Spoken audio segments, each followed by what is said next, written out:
Good morning. This is Winnie. Welcome to today's audio on Tuesday, the 14th of November, 2017.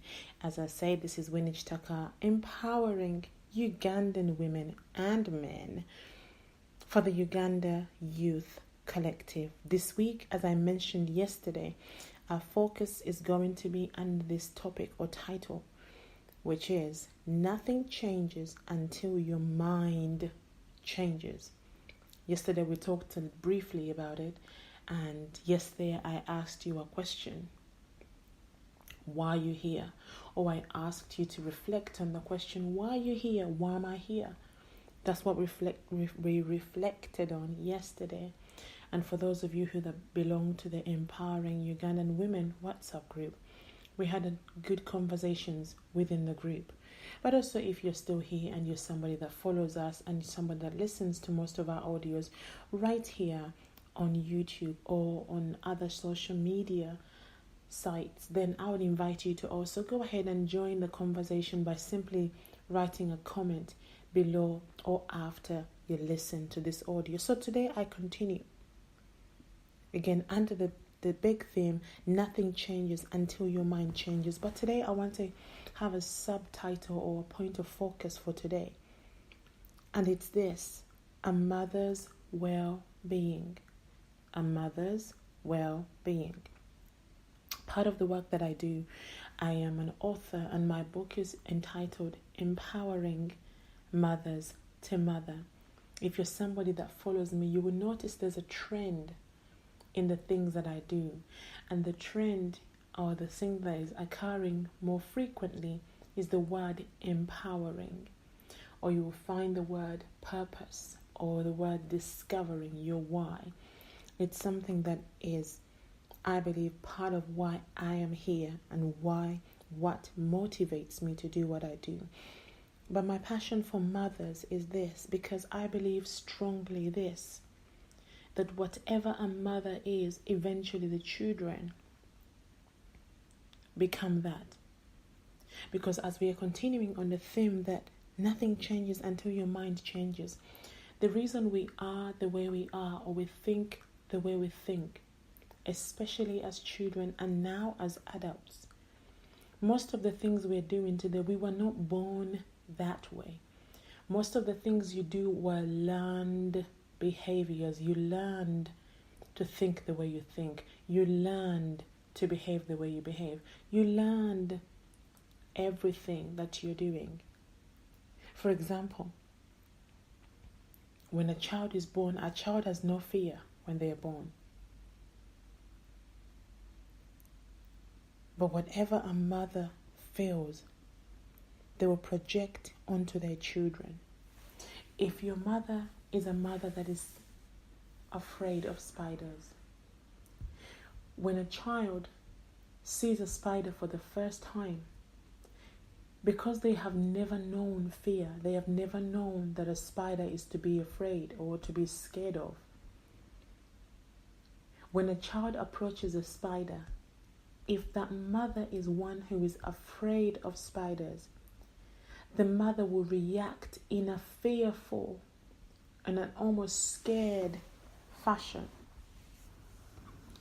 And it is that reaction, whether the mother knows it or they don't, whether they intend or they don't intend, that their child will now learn that when we see spiders, this is how we react. We react in a fearful form or in a scared form.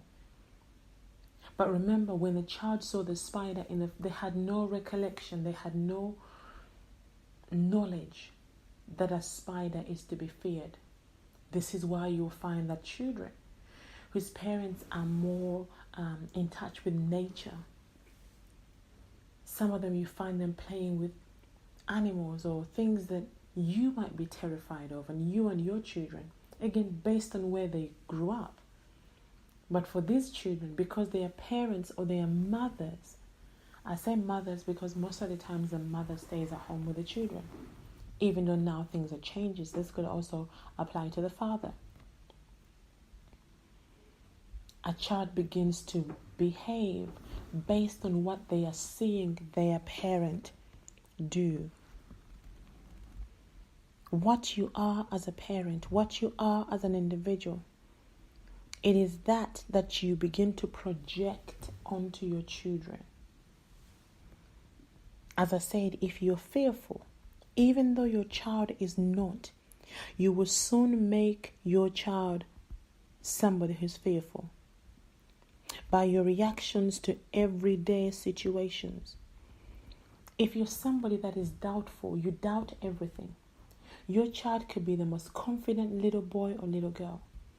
And they'll come to you and they say, Mommy, you'll never guess what? Mommy, I am going to make the biggest painting ever. Mommy, I am going to be an astronaut. But because by nature you're somebody that is doubtful, remember, nothing changes until you change your mind. If your attitude is that of doubt, your response could be something like this. Well, honey, that's good, but I doubt it.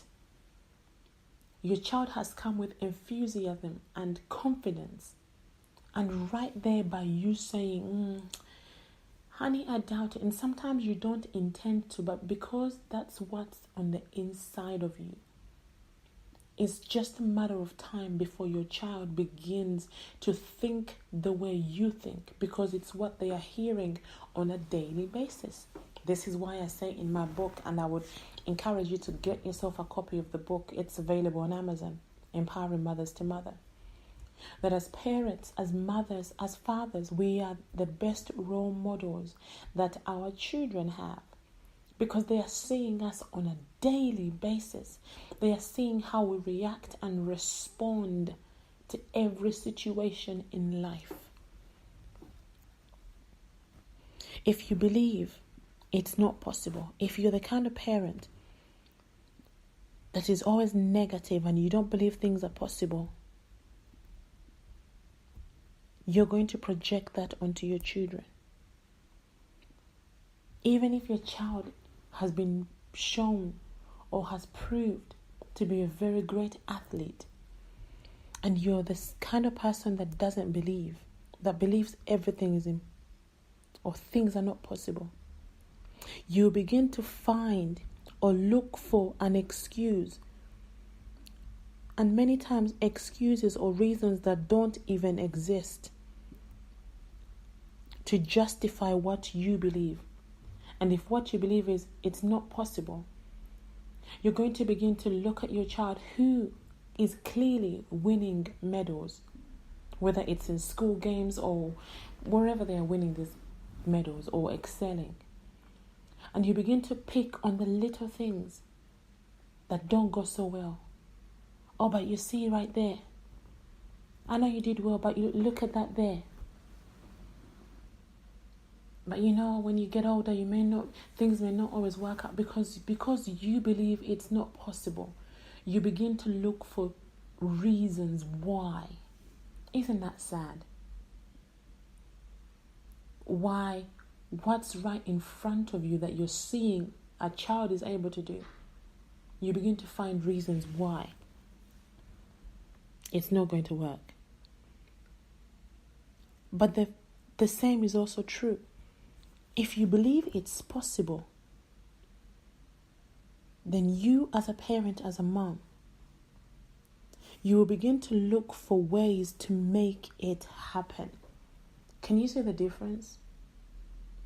I'm talking about a mother's well-being.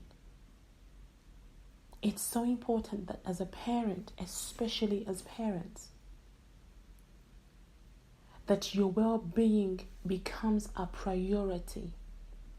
Many times as parents, we will make statements like, do you know, everything I'm doing it for my children. I'm going to allow myself to go through this for the sake of my children. I know parents and mothers and fathers, you're keeping yourself in a toxic environment, in a toxic relationship where you're being abused day and night, where somebody is putting you down day and night. And we will make such statements like, do you know what? For the sake of my children, I'm going to stay in this toxic environment even though I am dying.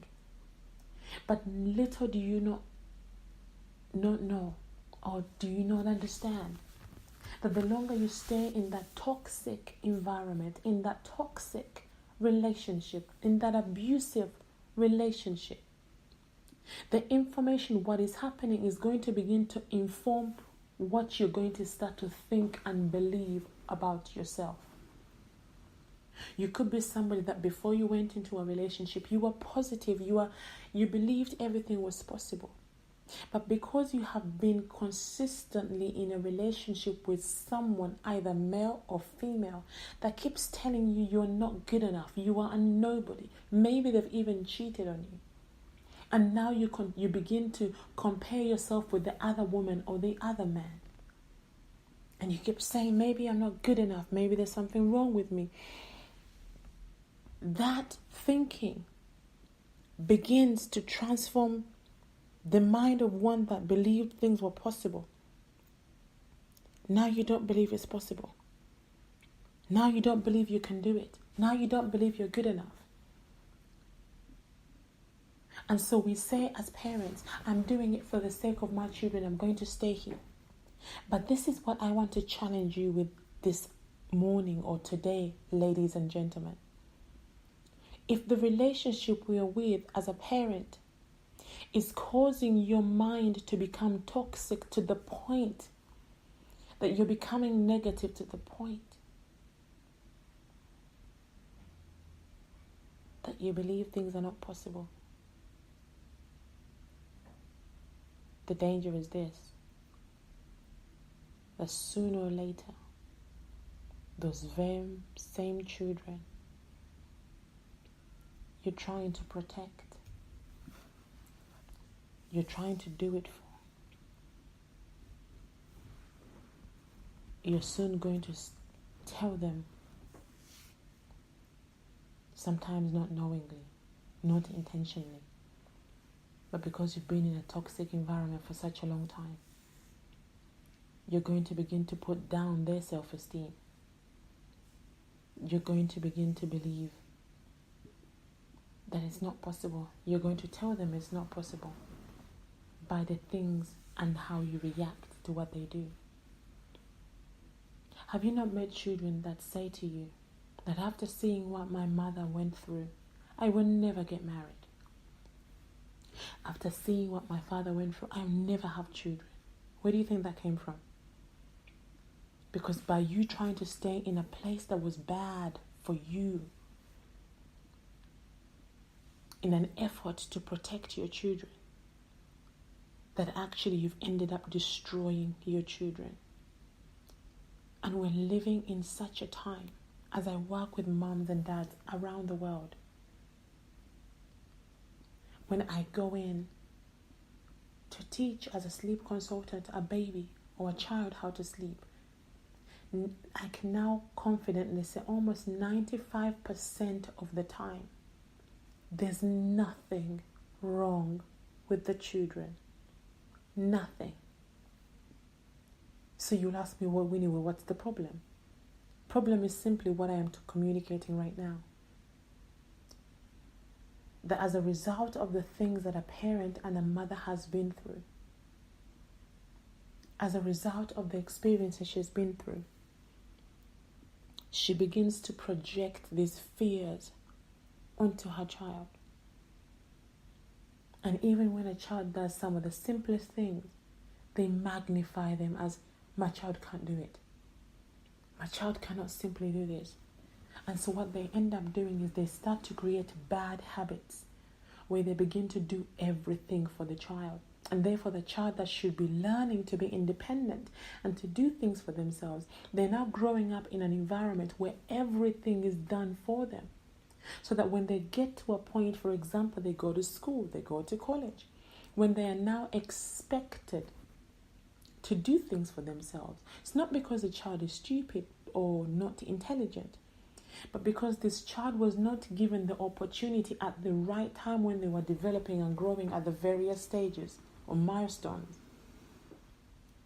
to learn for themselves. And because of the fear and the insecurity and the low self-esteem that the parents had, because of the fear, they don't want to hurt their child, they did everything for their child. Now a child is left in a place where they don't know how to do the basic things. And this is part of the problem we have in society today. A generation of young men and women who believe the world owes them something, who believe they're doing you a favor by coming to work, who believe they're doing you a favor by turning up on time,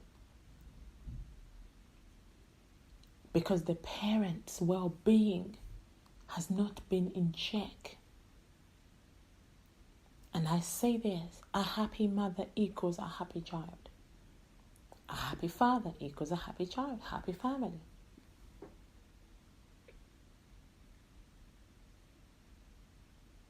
A mother's well-being. As we continue today and throughout this week, nothing changes until your mind changes. Your well-being as an individual is so important, especially if you're a parent. Don't neglect it.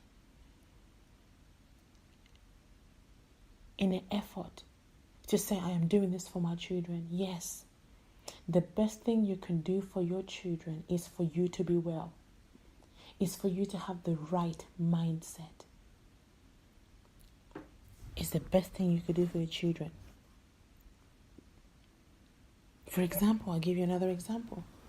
If a mother came from a childhood or a background where they were neglected as a child, maybe the father wasn't around, or maybe they were scared of the father. This mother, when she gets older and she's married in her own family, and she has her own children, that fear, if not dealt with, will come back. And they will start to fear that I don't want my child to feel neglected. And they will try to do everything for the child, to the point that they will even say to the husband, don't leave me. Please don't leave me. Not because the man has done anything to show that he's going to leave, but because of that neglect that was not dealt with from their childhood. It's being projected onto the child and onto the family. And eventually, if you keep saying it long enough, this is where many breakups have come from. Not because a man or woman is cheating, but because of issues that were not dealt with. And one thing I have learned, that as I've been speaking to parents who have had similar issues, and they're either seeing a therapist or a psychologist, what I am learning is this, that some of these professions, the way they handle or deal with these issues is they teach you how to manage the pain, how to manage and control the stress. Whereas I am from the school of thought that I don't want to deal with the symptoms, but rather go to the root cause and eradicate, remove the root cause, treat the root cause. For example, if there's something that is of a stench that smells and it causes flies to come into a room, you can begin to use insect sprays, not insect or fly sprays to kill the flies or to get rid of the flies. And maybe they'll go for one day. But until you remove the reason why the flies are coming, for example, or hence the bad smell, those flies are going to keep coming back. And so in the case where a mother keeps going, or a father keeps going to a therapist and a psychologist or a hypnotist or whoever they go to, when you go to them for that time, for the hour, what that person is doing is getting rid of the flies. Here's another spray to get rid of the flies. Here's another tablet, get rid of the flies. And when you go back home, the flies will go for a while, but if they don't remove the reason why the flies keep coming back, you're going to keep going back to them. You're going to keep going back. Have you not known people that have seen therapists or psychologists for years? Because they're just simply managing the situation. But I don't believe in that. I believe in eradicating, removing the reason. And so the question becomes this then, Winnie, how do you change what a mom thinks about herself? How do you change what an individual thinks about themselves? Well, I'm going to stop it there. You must come back tomorrow, and that's where I will start. How to change what you think about yourself. That's where I'm going to stop it. So make sure you tune in tomorrow to find out if you've been somebody that is faithful, somebody that has been projecting things onto your children, and you want to learn how to change that. Tune in tomorrow as we continue on our theme that nothing changes until your mind changes. Today's focus is this: a mother's well-being. Join me tomorrow as we continue. This is Winnie Tucker, empowering Ugandan men and women, the Uganda Youth Collective. Thank you for tuning in.